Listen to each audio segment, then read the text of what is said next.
Role Labhubhai Katrodiya, પ્રદેશ અધ્યક્ષ પત્રકાર એકતા પરિષદ।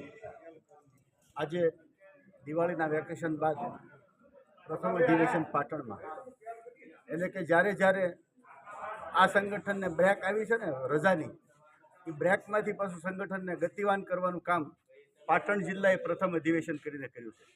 પાટણમાં આ 6ઠ્ઠો કાર્યક્રમ છે, 4થું અધિવેશન છે અને ગુજરાતનું 31મું અધિવેશન છે અને રિપીટ અધિવેશનોમાં 12મું અધિવેશન છે। ત્યારે પાટણ જિલ્લો સામાજિક સંગઠન તરીકે કામ કરે છે, સેવાની પ્રવૃત્તિઓ પણ કરે છે। ઘણી સામાજિક સંસ્થાઓના વડા આજે આ કાર્યક્રમમાં મંચ ઉપર ઉપસ્થિત રહ્યા, એમનું સન્માન કરવાની અમને તક મળી, એનું અમને ગૌરવ છે। કારણ કે સંસ્થાઓ પણ ઘણા પ્રકારની છે, માત્ર નામથી ચાલતી NGO ગાંધીનગરમાં ઘણી છે જે માત્ર સરકારની યોજનાઓ લૂંટે છે, પણ સાચા અર્થમાં સેવા કરતી સંસ્થાઓનું આજે સન્માન કર્યું, એમનો અમને ગર્વ છે।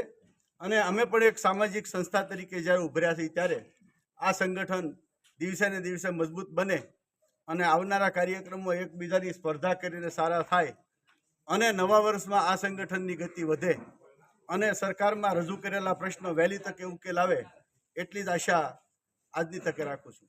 ગુજરાતમાં કેટલા જિલ્લાઓની નિમણૂક કરવામાં આવી છે પ્રમુખની, અને આગળના કાર્યક્રમ શું હશે? ગુજરાતમાં 33 જિલ્લામાં આપણી 34 કારોબારી છે અને 252 તાલુકામાં કારોબારી છે।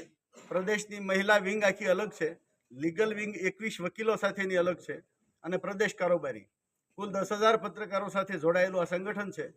અને આ સંગઠનમાં સરકાર કદાચ એક્રેડિટેશન કાર્ડવાળાને 5 લાખનો વીમો કરી આપે, 10ની માગણી છે આપણી, પણ વીમો જે નક્કી થશે તો નોન કાર્ડવાળા જે છે, જેની પાસે એક્રેડિટેશન કાર્ડ નથી પણ પત્રકારત્વ કરે છે, એનો વીમો લેવાની જવાબદારી આ સંગઠન લેશે।